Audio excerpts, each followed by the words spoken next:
Jagaban. Everybody vote for Jagaban. I'm just looking forward to an Asiwaju presidency because I know with that our story cannot be the same. Jagaban. Everybody vote for Jagaban. He's the one we want. Everybody vote for Jagaban. What is important here in my story is the fact that one, neither my father nor my mother nor myself, was born in Lagos. I'm a thoroughbred Ekiti man. Asiwaju knew this, yet he gave me a chance. And like I said, he didn't just give me an opportunity to serve, in government. Even before he got into government, Asiwaju discovered me as a young lawyer, and he did everything possible, to enhance my professional growth. Asiwaju took me to his mother, who then served as the Iyaloja General, of Lagos. And of course, Asiwaju ensured that I was the one in charge of a lot of the court cases. He brought me to Abuja along with him. And when he was inaugurated as a senator of the Federal Republic of Nigeria, he became the chairman of then the largest committee in the Senate, which was the Senate Committee on Banking, Finance, Currency, and Appropriation. Today, there are 4 different committees in the Senate. Then it was just a single committee. Asiwaju was in charge of so many things in the Senate, as it were. And of course, he brought me in as his personal assistant, and I became special assistant. I became his senior legislative aide, and I served, to the best of my ability. Asiwaju is one person who has an extremely large heart, for the people, for the country. And if you want to understand how large Asiwaju's heart is for the country, just see how large his heart has been for Lagos and what God has used him to do in Lagos. To begin with, he has a high capacity, an unrivaled capacity, to identify talents, encourage them, groom them, and deploy them at the appropriate time. On the community, on the society, on the state, and of course on the nation. He has demonstrated a high capacity to be able to tap, from the resources that are bound in every part of Nigeria. And that explains why he will run a cabinet in Lagos State of commissioners drawn from different parts of the country. I was privileged to serve as a commissioner under the leadership of Asiwaju Bola Tinubu when he was governor of Lagos State. I was specifically the commissioner in charge of the Ministry of Youth, Sports and Social Development. Before then, I had served as special advisor, on political and intergovernmental relations, to him. And even before he became governor, I was privileged, to serve as a special assistant to him. And I was the first personal assistant that Asiwaju had as an elected senator of the Federal Republic of Nigeria. I'm talking of way back in 1991, 92, 93. And of course, Asiwaju became like a major funder of NADECO. And that's one of the things that, amuse me when some people say, to themselves, if Asiwaju becomes president of Nigeria, he will steal money, he's corrupt. The truth about it, not known to a lot of people who are criticizing him, is that ever before Asiwaju came into politics, he had attained a height in life.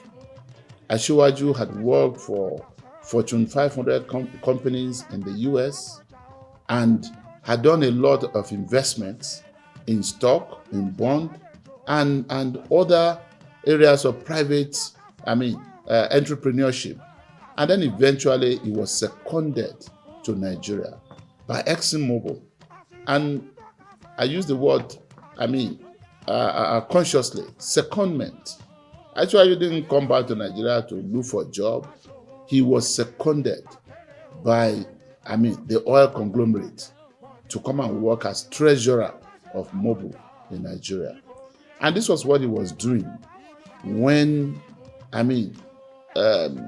group of people approached him in the early 90s, 80s and early 90s, to show interest in our politics. And Asiwaju didn't start as a politician. He started also as an investor. And what do I mean by this?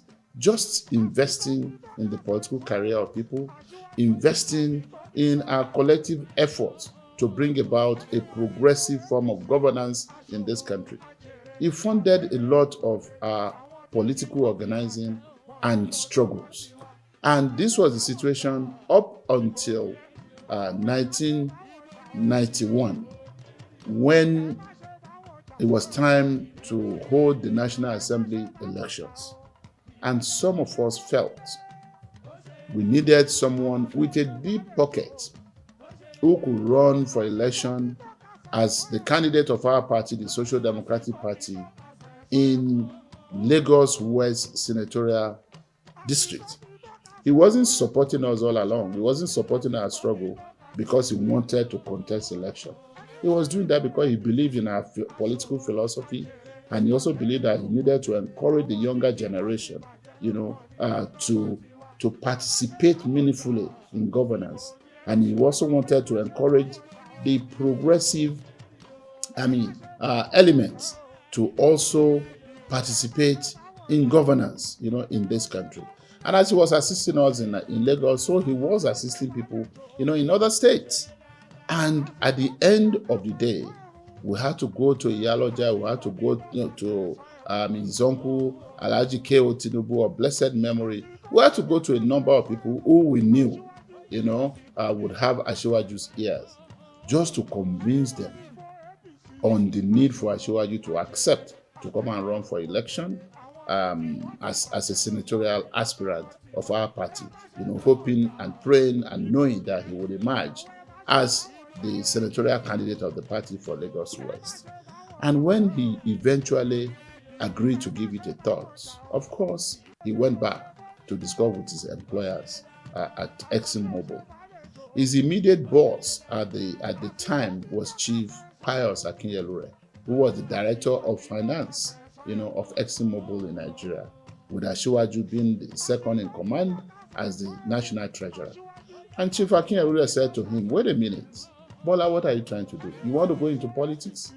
You are the national treasurer of ExxonMobil in Nigeria. And I am almost on the verge of retiring as director of finance. And you are the next in line, and obviously the one that will take over from me as the director of finance of ExxonMobil. Do you know what that means? Are you saying you want to leave this job, you want to leave the opportunities and the potentials, for you to go into politics?" And Asiwaju said he had come to that conclusion to go and serve, because as far as he was concerned, it wasn't just about the balances in his account. It was also about relevance and having an opportunity to serve the people and government of Nigeria. And this was an issue for some time. Most of the white men in ExxonMobil then, as his employers, were really intrigued by this decision. He wanted to resign from ExxonMobil. They would not even let him resign. They negotiated with him to just apply for a leave of absence, hoping that after a year or two in politics, he would not have a choice than to come back to Mobil. So they left the space for him. And the truth about it is, in less than 2 years, the military struck again and terminated, the existing democratic platforms, including the National Assembly. And at a time that his employers at ExxonMobil would have expected that Asiwaju will come back to them, to resume his position as National Treasurer of Mobil, Asiwaju decided, to join other progressive leaders to form what they call the National Democratic Coalition, NADECO, in 1993. And late 93, early 1994, following the annulment of the election of MKO Abiola of blessed memory as president-elect of the Federal Republic of Nigeria. The rest, will be a story, as to how much Asiwaju did to, ensure that NADECO had a sound footing, how much he did trying to personally fund NADECO, how much he did trying to mobilize funding, and human resources support for NADECO at home and abroad. And when many of us ended up in exile, and then of course I decided while in exile I wanted to do my master's program, and of course Asiwaju encouraged me. He paid for my master's program, and then of course I graduated, with my LLM degree, and I decided again to prepare for the New York bar examination because I wanted to be licensed yet again as a lawyer in the US. And Asiwaju encouraged me also to move to New York and study for the bar exam. I took the New York bar exam, I passed it, and I got what looked like a dream job with the University of Harvard Law School, Immigration and Refugee Clinic in Boston, in the state of Massachusetts. And that was where I was doing. And our program at Harvard Immigration Clinic was to provide legal services, for members of the migrant community and low-income people who could not afford to hire private attorneys. And then of course, Asiwaju gave me all the support to be able to do this. When Asiwaju again decided in 1998, following the death of General Abacha and the announcement of a new political transition program by General Abdulsalam Abubakar, who then was the new head of state to return Nigeria to civilian to democratic rule, let me put it that way. Asiwaju decided he was coming back home to contest election. And I know he didn't just take this decision. They called a meeting of all of us in Washington, D.C. to decide what should be our approach, our attitude to the new administration. Of course, it was a new administration, so to say, but it was still a military regime. And we were not excited about that. Many of us would feel that, it was not yet Uhuru. We should keep organizing, until we had a democratic transition. And Asiwaju said, wait a minute, yes, you continue to organize, you continue to struggle. But now the new military regime is saying they are ready. We have to be on ground to participate. Again, to cut the story short, Asiwaju decided to come back home to contest election. His initial intention was to contest election to go back to the Senate. But many of the people at home in Lagos said, no, Asiwaju, you are not contesting election to go back to the Senate. You are contesting election to be governor of Lagos State, because we need you in the executive arm of government. And that was how the whole thing started. Asiwaju contested the election, he won, and by the grace of God was sworn in as governor of Lagos State. Asiwaju appreciated loyalty, appreciated friendship, appreciated, mentoring and mentorship, and he wasn't going to give up on any of the promises he made, to give me a platform to be able to also serve the government and people of Lagos State. And for the 7.5 years, that was left in his 2 terms, I was extremely relevant. I started as special advisor on political and intergovernmental relations during his first term, and his second term, he appointed me as the Honorable Commissioner for Youth, Sports and Social Development. And then, under Governor Fashola, who then had served as Chief of Staff, and upon Asiwaju's exit. He had assumed office as the new governor. I was also appointed as the Honorable Commissioner for Information and Strategy. So altogether, I served for 11 and a half years in the cabinet of Lagos State, without having come from Lagos State. So what was important to Asiwaju was not the geography of where I came from. It was not my religion. It was not, we were not of the same religious faith. He's a Muslim while I'm a Christian, but that was not a barrier. And that was his situation and the story with many of the people that we served together in the cabinet, where I was privileged to serve as commissioner under Asiwaju Tinubu. Like I said, I'm from Ekiti. We had another person from Ekiti, my big brother, Mr. Dele Alake, who then was the Honorable Commissioner for Information and Strategy under Asiwaju's watch. We had our respected Professor Yemi Osinbajo, who was the Honorable Commissioner for Justice and Attorney General, and today, by God's grace, the Vice President of the Federal Republic of Nigeria. A ministry as sensitive as the Ministry of Works, and rural development, infrastructural development was headed by another person who is from outside of Lagos, Honorable Rauf Aregbesola. Engineer Aregbesola is from Osun, and he later became governor, in Osun State, and today is serving as Honorable Minister of Interior of the Federal Republic of Nigeria.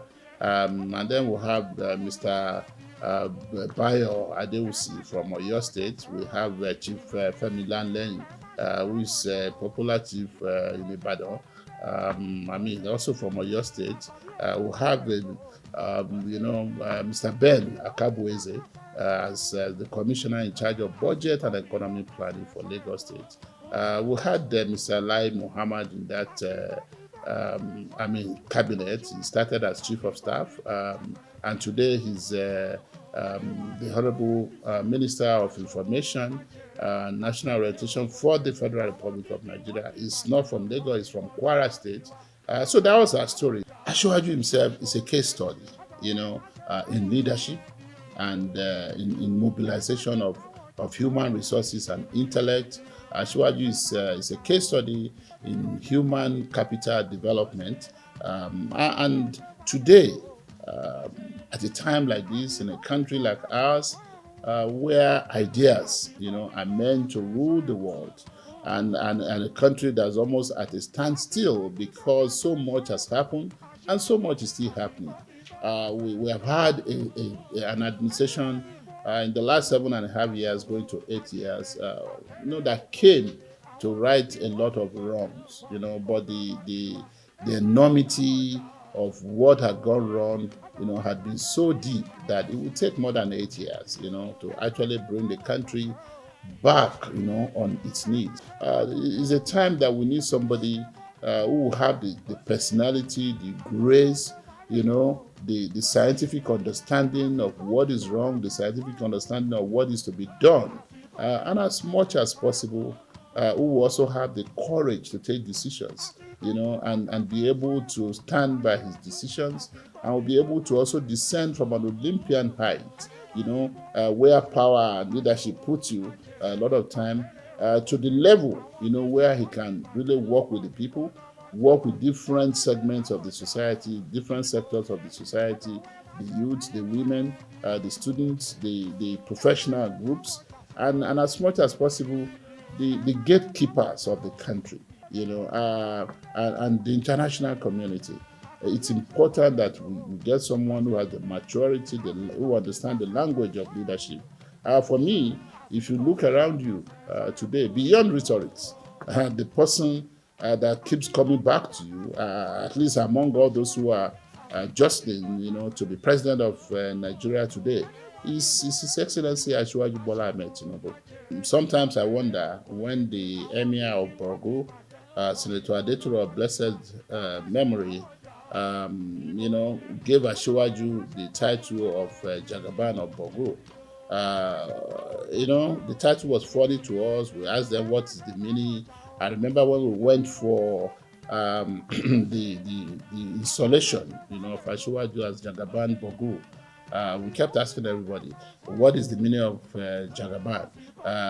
How did they come to that conclusion? Another but Senator Detoro was very clear as an emir, even in his address and the address by the leaders of the community. They saw in Asiwaju, a fighter. They saw in Asiwaju a warrior, on the side of the people, on the side of progress, on the side of development and progress.